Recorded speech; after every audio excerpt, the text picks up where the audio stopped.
At this location, we want to highlight climate change effects on wildland fire in Alaska. First, we talk about the effect of carbon. We've talked about duff and permafrost, and both duff and permafrost store a lot of carbon. And there is actually a huge amount of carbon in the soils and permafrost in the boreal forest. About 11% of the carbon on Earth is in that reserve.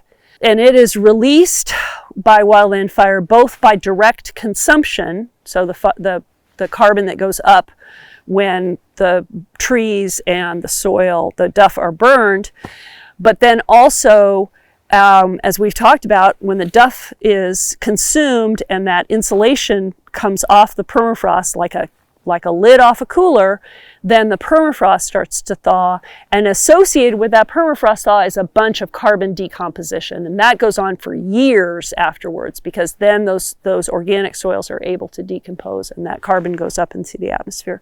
So it's essentially a positive feedback effect, which is not a good thing. It sounds good because it's positive, but it's not. So it's an accelerating effect of fire and carbon in the boreal forest that is not well represented in the current climate models and is of significant global concern.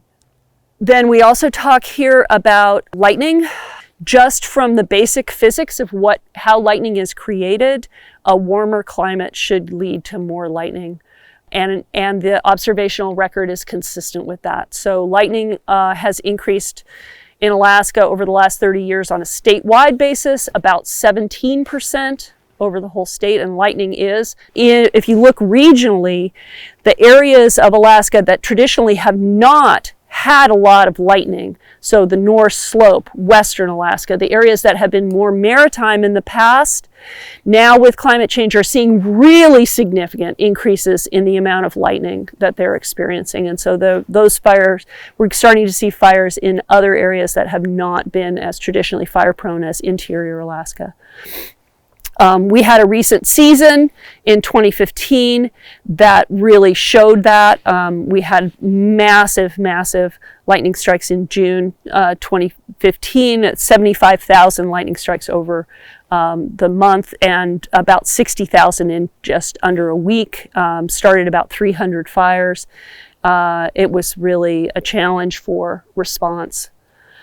And then also on this sign we have the climate stripes, which are blue stripes are a year that is cooler than average, and red stripes are a year that's warmer than average over the period of record. And as you can see, the red stripes are increasing as we get to the present day. There's a really nice, bigger and very impactful representation of the climate stripes also in the IARC building on the UAF campus, where you can really walk down a hallway and feel the climate getting warmer as you walk.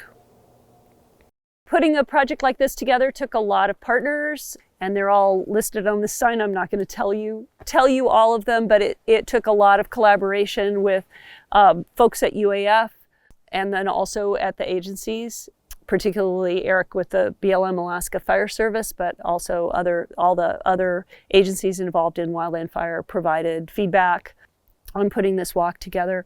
And I especially want to acknowledge the NSF EPSCoR program, the Boreal Fires team, who are helping us make this video, and whose students and faculty came out here initially with the fire effects sampling and have been instrumental and also helped with the financial support for putting this project together.